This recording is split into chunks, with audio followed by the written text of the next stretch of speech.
हर हर महादेव दोस्तों, आप सभी लोग जानते हैं कि 8 दिसंबर 2024 यानी रविवार को पड़ रही है मार्गशीर्ष महीने की मासिक दुर्गा अष्टमी। और दोस्तों, यह वह दुर्गा अष्टमी तिथि है जो मार्गशीर्ष महीने में पड़ने वाली सबसे बड़ी तिथि है, क्योंकि यह रविवार के दिन पड़ रही है और इसका बहुत ही बड़ा और विशेष महत्व होता है। पूज्य गुरु जी ने कहा है कि अगर कभी भी मौका लग जाए और मार्गशीर्ष महीने की रविवार दुर्गा अष्टमी तिथि को पड़ जाए तो आप लोगों को एक दीपक वाला उपाय तो अवश्य ही करना चाहिए। इन दोनों का संयोग बहुत कम आता है और इसी के साथ में गुरु जी ने अपनी शिव पुराण कथा में बताया है कि इस दिन आपको एक दीपक वाला उपाय तो आपको अवश्य ही करना चाहिए, क्योंकि ऐसा दिन पूरे साल में सिर्फ एक ही बार आता है। और दोस्तों, आप सभी लोग जानते हो कि रविवार दुर्गा अष्टमी तिथि का अगर सबसे बड़ा कोई उपाय है तो एक दीपक वाला उपाय है। तो दोस्तों, इस रविवार दुर्गा अष्टमी के दिन आप लोगों को इस एक दीपक वाला उपाय को जरूर करना है। बहुत सारे लोग होंगे जिन लोगों ने इस उपाय को ना किया हो, मतलब पूरा साल निकल गया, उन्होंने किसी भी दिन इस एक दीपक वाला उपाय को ना किया हो। पर दोस्तों, आपके पास एक आखिरी मौका बचा हुआ है जो कि 8 दिसंबर रविवार दुर्गा अष्टमी के दिन है। तो इस दिन आप लोगों को इस वाले उपाय को जरूर कर लेना है, भले ही आपने पूरे महीने भर इस उपाय को ना किया हो। पर अगर आपने इस मार्गशीर्ष महीने के रविवार दुर्गा अष्टमी के दिन अगर इस वाले उपाय को कर लिया तो आपको इस उपाय को करने का वह फल मिलेगा जिसकी आपने कभी कल्पना भी नहीं करी होगी। इसीलिए आप लोग इस वाले उपाय को एक बार जरूर कर लेना है ताकि आप लोगों के हाथ से यह मौका ना जा सके और आपको इस उपाय को करने का फल मिल सके। दोस्तों, ये उपाय पंडित जी ने अपनी अभी की ही श्री शिव महापुराण की कथा में बताया है, जिस उपाय को आज हम आपको बहुत अच्छे से समझाने वाले हैं। इस वीडियो को देखने के बाद इस उपाय को समझने के लिए आपको कोई और वीडियो को देखने की जरूरत नहीं पड़ेगी। तो चलिए दोस्तों, उपाय को शुरू करते हैं। देखिए, यह इस मार्गशीर्ष महीने के रविवार दुर्गा अष्टमी तिथि के दिन यह इतना खास होता है, इतना महत्वपूर्ण होता है। देखा गया है कभी कभी बड़े बड़े पूजा पाठ अनुष्ठान से जो मनोकामना पूर्ण नहीं होते, वह मार्गशीर्ष महीने के रविवार दुर्गा अष्टमी तिथि के दिन एक छोटे से उपाय करने से ही आपकी मनोकामना पूर्ण हो जाती है। और बहुत सारे लोगों ने इस उपाय को किया भी है और उनको इस उपाय को करने का फल भी जरूर मिला है। अगर आप लोग भी इस उपाय को करना चाहते हैं तो आप इस उपाय को पहले अच्छे से समझ लेना, सुन लेना, उसके बाद करना। आपको इस उपाय का फल जरूर मिलेगा और इस उपाय को कर लेने से आपके घर में चाहे किसी भी प्रकार की दुख और समस्या क्यों ना चल रही हो, आपको उसका कारण भी नहीं पता है कि भाई यह समस्या किस कारण से चल रही है। उसका कुछ भी कारण हो सकता है, जैसे पितृदोष हो सकता है या किसी भी तरह का मंगल दोष भी हो सकता है। तो इस दिन आप लोगों को यह वाला उपाय कर लेना है। यह एक ऐसा उपाय है जिस उपाय को अगर किसी विशेष दिन पर किया जाए तो भाई उस विशेष दिन का जो है वह तो हमें मिलता ही मिलता है, पर हमने उस दिन पर इस उपाय को किया है तो हमें उससे भी बड़ा फल मिलता है और फल बहुत जल्दी मिलता है, क्योंकि आप इस उपाय को बहुत ही बड़े और विशेष दिन पर कर रहे हो। तो चलिए अब उपाय के बारे में बात करते हैं, लेकिन उससे पहले आप लोगों को यह जानना आवश्यक है कि आखिर यह उपाय किस समय करना है, किसको करना है और कैसे करना है। तो चलिए हम आगे आपको वीडियो में एक एक करके बता देते हैं। लेकिन उससे पहले अगर आप लोग हमारे चैनल पर पहली बार आए हैं या फिर मेरी आवाज़ आज पहली बार सुन रहे हैं तो हमारे चैनल को सब्सक्राइब जरूर कर लेना और इस वीडियो को लाइक करके कमेंट बॉक्स में ओम नमः शिवाय जरूर टाइप कर देना। तो दोस्तों, इस एक दीपक वाला उपाय को हमें इस रविवार दुर्गा अष्टमी के दिन कैसे करना है, किसको करना है, किस समय करना है और कहाँ पर करना है, ये सारे सवालों के जवाब आपको इस वीडियो में मिल जाएंगे। और जो ये वीडियो देखेगा भाई, उसको एक दीपक वाला उपाय जरूर करना चाहिए, क्योंकि इस दिन दीपक का भी बहुत ही बड़ा और विशेष महत्व होता है। और जब बात आ जाए एक दीपक वाला उपाय की तो यह सोने पर सुहागा वाली बात हो जाती है और यह एक बहुत ही बड़ा उपाय हो जाता है इस रविवार दुर्गा अष्टमी तिथि का। तो अब दोस्तों, इस एक दीपक वाला उपाय को आखिर करना किसको है, सबसे पहले हम लोग वह बात जान लेते हैं। तो देखो, घर की जो बड़ी माताएं बहनें होती हैं, उन माताओं बहनों में से कोई भी एक बड़ी माता बहन इस वाले उपाय को कर सकती है। और दोस्तों, अगर आप चाहें तो अपने घर में से सभी सदस्यों को भी इस उपाय को करवा सकते हैं। अगर किसी व्यक्ति की खुद की कोई मनोकामना है, खुद की कोई दुख और परेशानी है जो कि वह अपने लिए ही करना चाहता है, इस वाले उपाय को तो वह खुद अपने लिए भी कर सकता है। बाकी अगर कोई घर में से ऐसा है जो कि अपने पूरे घर परिवार की सुख और शांति के लिए यह वाला उपाय करना चाहता है, तो भाई वह भी कर सकता है। उसमें भी कोई दिक्कत वाली बात नहीं है। कहने का मतलब यह है कि इस उपाय को हर एक सदस्य भी कर सकता है और पूरे घर परिवार के सदस्य के लिए घर की बड़ी माताओं बहनों में से कोई एक माता बहन भी कर सकती है। माताएं बहनें अगर घर में उपस्थित ना हो या वह यह वाला उपाय ना कर पा रही हो, तो फिर घर का कोई बड़ा सदस्य भी इस एक दीपक वाला उपाय को कर सकता है, चाहे फिर वह पुरुष ही क्यों ना हो। उसमें कोई भी दिक्कत वाली बात नहीं है। अब दोस्तों, जो अगला प्रश्न निकल कर आता है वह यह आता है इस उपाय को लेकर कि आखिर इस उपाय को हमें किस समय करना है, सुबह के समय करना है कि शाम के समय करना है। तो देखो, इस वाले उपाय को आप लोग सुबह के समय भी कर सकते हो और शाम के समय प्रदोष काल में भी कर सकते हो। अब अगर आप पूछो कि भाई सबसे उत्तम समय कौन सा रहेगा इस एक दीपक वाला उपाय को करने का, तो हम आपसे बस यही कहेंगे कि इस उपाय को आप सुबह के समय करेंगे तो ज्यादा बेहतर होगा। बाकी अगर प्रदोष काल शाम के समय भी करेंगे तो भी अच्छा होगा, उसमें कोई भी दिक्कत वाली बात नहीं है। तो अब दोस्तों, जो अगली सबसे बड़ी और महत्वपूर्ण बात आती है वह यह आती है कि सुबह अगर हम उपाय को करेंगे तो हमें कितने बजे से लेकर कितने बजे तक के बीच में करना है, और शाम के समय प्रदोष काल में करेंगे तो हमें कितने बजे से लेकर कितने बजे के बीच में करना है। तो देखो, सुबह जितनी जल्दी हो सके आप उपाय को करने की कोशिश करना। बाकी अगर किसी कारणवश लेट भी हो जाओ, थोड़ी देर भी हो जाए, तो 10 या 11 बजे तक भी आप उपाय कर लेना, पर 12 बजे से ज्यादा देरी ना हो, ठीक है? इस बात का ध्यान रखना। उसके बाद में दोस्तों, अगर शाम के समय प्रदोष काल की बात करें, प्रदोष काल का जो समय होता है वो शाम के 6 बजे से शुरू हो जाता है। मतलब शाम के 6 बजे से लेकर 7 बजे के बीच का जो समय होता है, यह समय प्रदोष काल का समय होता है। तो आप इस उपाय को 7 या 8 बजे के बीच में भी कर सकते हो। मतलब शाम के 6 बजे से रात 8 बजे के बीच में आप कभी भी इस वाले उपाय को कर सकते हो, उसमें कोई भी दिक्कत वाली बात नहीं है। और देखिए, अगर आपके घर में ऐसा आपको लगता है कि बहुत ज्यादा क्लेश रहता है, धन संपदा की आपके घर में कमी है, आपके घर में कर्जे जैसी समस्याएं हैं, या कर्जे की समस्याएं नहीं लेकिन धन ही नहीं बढ़ता है, उसमें वृद्धि ही नहीं होती है, या फिर आपके घर में आपको ऐसा लगता है किसी चीज की कमी है, घर में इस व्यक्ति को सफलता नहीं मिली, कुछ भी ऐसी अधूरी मनोकामना अगर आपकी है, तो विशेषकर आप लाल बाती के दीपक वाला उपाय मासिक दुर्गा अष्टमी पर जरूर करें। अब लाल रंग मंगल का भी प्रतीक है, ऊर्जा का भी प्रतीक है।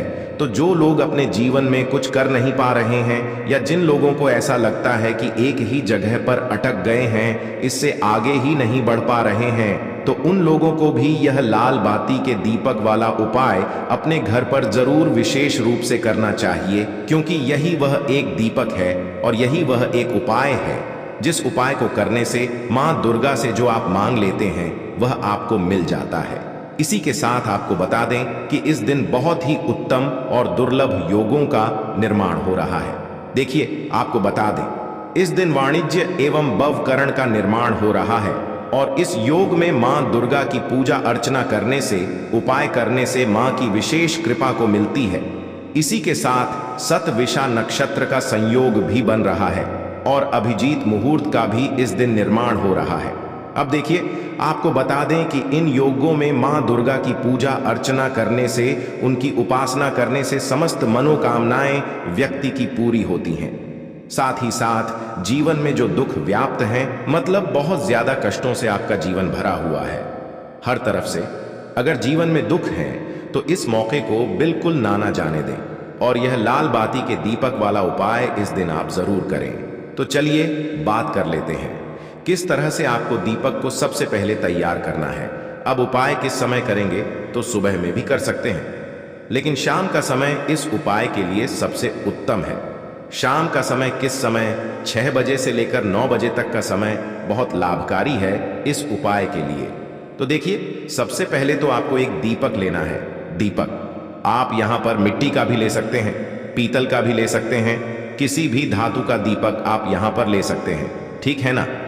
अब जो बाती के अंदर आपको लगानी है, ये बाती आपको मौली धागे से यानी कलावा जिसे हम बोलते हैं, उससे आपको बाती तैयार करनी है। अब देखिए, अगर आप यहां पर मौली धागा सूती लेते हैं, एक सूती मौली धागा आता है, एक चिकना वाला आता है। चिकना मौली धागा आपको नहीं लेना है, सूती मौली धागा लेना है, क्योंकि उसी की बात अच्छे से जल पाती है। अब आपको करना क्या है, जो दीपक आपने लिया है उसी के अंदर आपको मौली धागे की लंबी बाती तैयार करनी है। लंबी बाती आपको लगानी है। अब शुद्ध देश घी से इस दीपक को भर देना है और इस दीपक के अंदर आपको 2 साबुत लौंग डालनी है। दीपक जो आपने मौली धागे से तैयार करा है, उसी दीपक के अंदर 2 साबुत लौंग डालनी है। और लौंग डालते समय, जब आप लौंग डालेंगे उस समय आपको मां दुर्गा का ये मंत्र बोलना है, ओम ऐं ह्रीं क्लीं चामुंडाय। विजय फिर से आपको बता रहे हैं, ओम ऐं ह्रीं क्लीं चामुंडाय विजय। यह मंत्र आपको 11 बार बोलना है। दोनों लौंग को अपने हाथ में पकड़कर फिर उसी दीपक में आपको यह लौंग डाल देनी है। इस तरह से आपका दीपक तैयार हो गया।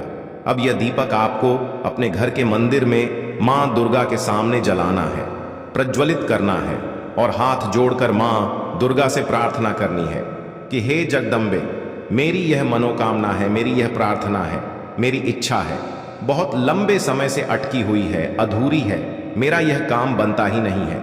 आपकी कृपा होगी तो मेरा यह काम जरूर बनेगा, मेरी यह प्रार्थना जरूर पूरी होगी।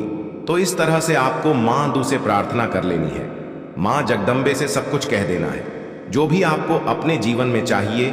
छोटा सा उपाय है, इस दिन करिए और इस उपाय का चमत्कार देखिए। तो मनोकामना पूर्ति का बहुत ही विशेष उपाय है। जो आप मां से मांगते हैं वह आपको तुरंत मिलता है। तो यह पहला उपाय है। अब जल्दी से बात कर लेते हैं दूसरे उपाय की। दूसरा उपाय है, अगर आपके घर में कहीं भी वास्तु दोष है, कोई नजर दोष है, क्योंकि घर में अगर नजर दोष लग जाए तो अच्छा खासा घर बर्बाद होने लगता है। बर्बाद कैसे होता है? जैसे पैसों की बर्बादी, स्वास्थ्य की बर्बादी, बीमारियों का घर में आना या दुर्घटनाओं का होना, ये होता है घर में वास्तु दोष या नजर दोष।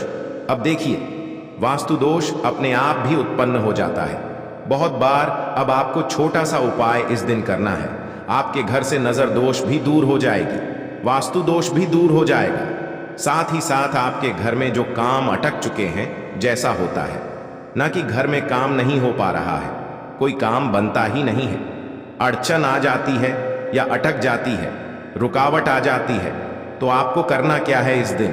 क्योंकि यह मां जगदम्बे को समर्पित है, मासिक दुर्गाष्टमी महादेव को समर्पित है, तो आपको क्या करना है? यहां पर 2 छोटे छोटे कपूर लेने हैं। कपूर की छोटी छोटी टिकियां लेनी है और इसे जलाने के बाद अपने पूरे घर में आपको इसका धुआं दिखाना है।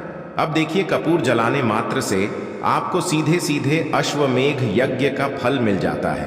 तो आप समझ सकते हैं कि जब आपको अश्वमेघ यज्ञ का फल सीधे सीधे मिल गया तो सबसे पहले तो आपको कितना पुण्य प्राप्त होता है। दूसरी चीज, घर में जितने भी वास्तु दोष हैं, जो भी नजर दोष हैं, जो भी आपके घर में बीमारियां हैं, सभी कुछ घर से दूर होता है।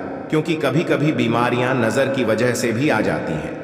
किसी की बुरी नजर अगर लग गई तो समझ लीजिए घर में व्यक्ति जो है वो बीमार रहने लगते हैं। हर बार नजर की वजह से ही व्यक्ति बीमार नहीं होता है, लेकिन बहुत बार इसके पीछे नजर दोष भी इसका कारण होता है। तो इस उपाय को करने से कभी आपको कोई नुकसान नहीं होता है, हमेशा इसका लाभ आपको मिलता है, इसका फल आपको मिलता है, पुण्य आपको मिलता है। तो छोटा सा उपाय है, इस दिन जरूर करिए। क्योंकि मासिक दुर्गा अष्टमी पर कपूर जलाकर अगर यह उपाय आप करते हैं तो आपको अपने घर में, अपने जीवन में बहुत जल्दी सुख और समृद्धि देखने को मिलती है और हमेशा आपके घर में धन की वर्षा होती है। कभी निर्धनता घर में लौटकर नहीं आती है। तो यह दूसरा बहुत ही महत्वपूर्ण, बहुत ही चमत्कारी उपाय है। अब जल्दी से बात कर लेते हैं तीसरे उपाय की, जो बहुत चमत्कारी है। देखिए, इस बार मासिक दुर्गा अष्टमी रविवार के दिन पड़ रही है। अब देखिए, लाल रंग, हमने अभी आपको बताया कि मां दुर्गा को बहुत प्रिय है। लाल रंग शक्ति का भी प्रतीक है, लाल रंग मंगल का भी प्रतीक है। अब रविवार का जो दिन है यह सूर्य देव को समर्पित होता है।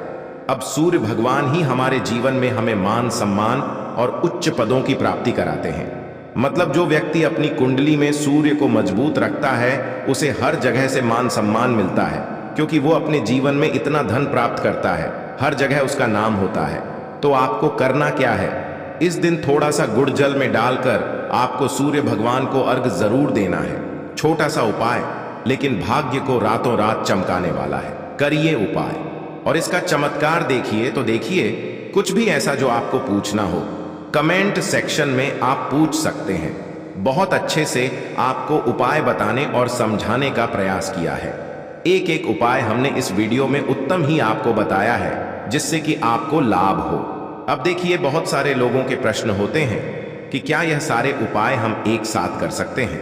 तो देखिए, आपकी इच्छा के ऊपर निर्भर करता है। यह आपके ऊपर निर्भर करता है कि यह उपाय आप एक साथ कर सकते हैं या नहीं कर सकते हैं। बाकी तो देखिए, आप तीनों उपाय भी कर सकते हैं। जितने उपाय हम बताते हैं सारे के सारे कर सकते हैं, तो बहुत ही विशेष है, क्योंकि उपाय करने से आपको हमेशा लाभ ही मिलता है। तो दोस्तों, आना है और दीपक जलाते समय आपका मुख उत्तर दिशा की ओर होना चाहिए। दीपक जलाने के बाद आपको क्या करना है, एक काली मिर्च अपनी हथेली पर रखना है और आपके जीवन में जो भी समस्याएं हैं, चाहे वो समस्या परिवार को लेकर हो या फिर धन को लेकर हो, वो अपनी वह समस्या बोलनी है। और बोलने के बाद आप उसी काली मिर्च को दीपक में डाल देना है और आपकी कामना पूर्ण हो जाए। घर में लक्ष्मी जी का निवास हो, ऐसी कामना आपको कर लेनी है। देखिए, शंकर जी की मंदिर की जो चौखट होती है ना, उसमें 33 कोटि देवी देवता निवास करते हैं। यदि आप वहां पर दीपक जलाते हैं तो इससे भगवान शिव तो प्रसन्न होते ही है, साथ ही आपको 33 कोटि देवी देवताओं का आशीर्वाद प्राप्त होता है और वह सभी प्रसन्न होते हैं जिनकी आशीर्वाद से आपकी कामना 100% पूरी होती है। तो आप ये उपाय जरूर करिएगा। अब दोस्तों, हम जान लेते हैं तीसरे चमत्कारी और विशेष उपाय के बारे में। देखिए, ये उपाय बहुत ही चमत्कारी है, क्योंकि इस उपाय से आपके जिम्मे तेज की वृद्धि होगी, यानी कि जीवन से जितना भी अंधकार ही वो सभी दूर होगा। तो इस उपाय के लिए आपको मात्र एक गुड़ का टुकड़ा लेना है। गुड़ का टुकड़ा आपके जीवन में तेज की वृद्धि करता है और साथ ही साथ आपके जीवन से जो अंधकार है उसे दूर करता है। इसी के साथ मैं आपको एक चावल दाना यानी कि अक्षत का दाना लेना है। ये चावल का दाना आपके जीवन में सुख शांति को लेकर के आता है, आपके जीवन में धन की जितनी भी परेशानियां हैं उन्हें समाप्त करता है। इसी के साथ मैं आपको मात्र एक हरा मूंग लेना है। हरा मूंग जो है वह बुध ग्रह को प्रसन्न करता है। देखिए, हरे मूंग का उपाय करने से बुध ग्रह मजबूत होता है और बुध ग्रह के मजबूत होने से बुद्धि, ज्ञान और विवेक की प्राप्ति होती है। तो ये तीनों ही सामग्री आपको एक एक लेनी है, यानी कि एक गुड़ का टुकड़ा, एक चावल का दाना, एक हरा मूंग आपको लेना है। देखिए, हरा मूंग का दाना और चावल का जो दाना है वो आपको साबुत लेना है, खंडित नहीं होना चाहिए। और इसी के साथ में आपको मात्र एक तांबे के पात्र के अंदर अपने घर से शुद्ध जल ले लेना है। देखिए, अब इन सभी सामग्रियों को लेकर के सीधे आपको पहुंच जाना है भगवान शिव के मंदिर में। आप ये उपाय सुबह से लेकर के शाम तक किसी भी समय कर सकते हैं, लेकिन रविवार के दिन ही आपको इस उपाय को करना है। तो सबसे पहले तो ये जो एक गुड़ का टुकड़ा है, एक चावल का दाना है और एक हरा मूंग का दाना है, उन तीनों को आपको उस जल के पात्र के अंदर डाल देना है। लेकिन यह जो उपाय है आपके जीवन की सारी परेशानियों को दूर करने के लिए होता है, लेकिन विशेष मनोकामना तीनों सामग्रियों से ही आपकी परिपूर्ण हो जाती है। देखिए, यदि आपके जीवन तेज होगा तो सभी आपसे वार्तालाप करेंगे, सभी आपसे बात करेंगे और आपका जो मान सम्मान है वह बढ़ता है। और चावल का जो दाना है वह धन में वृद्धि करता है, मन की शांति के लिए होता है। और हरा मूंग जो है वो बुद्धि, ज्ञान और विवेक की प्राप्ति के लिए होता है। अब देखिए, यह जो एक पात्र है, इससे आपको भगवान शिव के शिवलिंग पर धीरे धीरे अर्पित कर देना है। श्री शिवाय नमस्तुभ्यम इस मंत्र का जाप करते हुए और तुम रुकेश्वर महादेव का मन में स्मरण करते हुए। लेकिन तुम रुकेश्वर महादेव का स्मरण करने से यह जो उपाय है और अधिक प्रभावशाली हो जाता है। तो तुम रुकेश्वर महादेव का स्मरण करते हुए यह उपाय करने से आपके जीवन में जो भी अशांति है वह सभी दूर हो जाएगी। तो इस प्रकार से आपको ये सुंदर सा उपाय कर लेना है। इसके बाद बात करते हैं तीसरे उपाय की। देखो, ये उपाय बहुत ही अचूक उपाय है जो आपको करना है। देखो, इस उपाय के लिए आपको 2 दीपक लेने हैं। देखो, दोनों दीपक आपको मिट्टी के दीपक लेने हैं। उसके बाद आपको दोनों दीपक को प्रज्वलित करने के लिए आपको लंबी बाती लेनी है और ये दीपक घी और सरसों के तेल से दीपक प्रज्वलित करने हैं। ये सब लेने के बाद आपको लेना है एक कटोरी में कच्चा दूध थोड़ा सा लेना है। उसके बाद आपको लेना है 1 लोटा जल। देखो, गुरुजी ने इस उपाय के लिए बताया है कि ये उपाय आपको प्रदोष काल में करना है। कहते हैं कि बेलपत्र के वृक्ष में प्रदोष काल के समय में महादेव वास करते हैं। उस समय हम कोई भी उपाय करते हैं तो उसका फल हमें अवश्य मिलता है। देखो, अब ये सब सामग्री लेकर आपको प्रदोष काल में चले जाना है बेलपत्र के वृक्ष के वहां पर। देखो, वहां पहुंच जाने के बाद आपको सबसे पहले बेलपत्र की जड़ में सबसे पहले वो दूध जो आप लाए हैं उसे समर्पित कर देना है। उसके बाद आपको जो 1 लोटा जल जो आप लाए हैं वो आपको धीरे धीरे बेलपत्र की जड़ में समर्पित कर देना है। उसके बाद आप जो दीपक लाए हो, दोनों दीपक को आपको बेलपत्र की जड़ बेलपत्र की तरफ मुंह करके बाती का आपको 1 दीपक घी का और 1 दीपक तेल का प्रज्वलित कर देना है और आपकी जो भी मनोकामनाएं हैं वो महादेव को बोलना है। देखो, गुरुजी ने कहा रविवार के दिन पर बेलपत्र की जड़ में दीपक प्रज्वलित कर देता है, महादेव उसकी सभी मनोकामना पूरी कर देते हैं। देखिए दोस्तों, आज के इस वीडियो में हमने आपको रविवार के दिन किए जाने वाले 3 बहुत ही सुंदर से उपाय बताए हैं। जो भी आपके लिए उचित है, सरल है, उसे आप कर सकते हैं। यदि उपाय से जुड़ा किसी भी प्रकार का सवाल है तो कमेंट में पूछ लें। उपाय को करते समय आप किसी भी प्रकार की गलतियां ना करें। अगर आपको हमारी वीडियो पसंद आए तो हमारे इस चैनल को सब्सक्राइब जरूर करें। हर हर महादेव।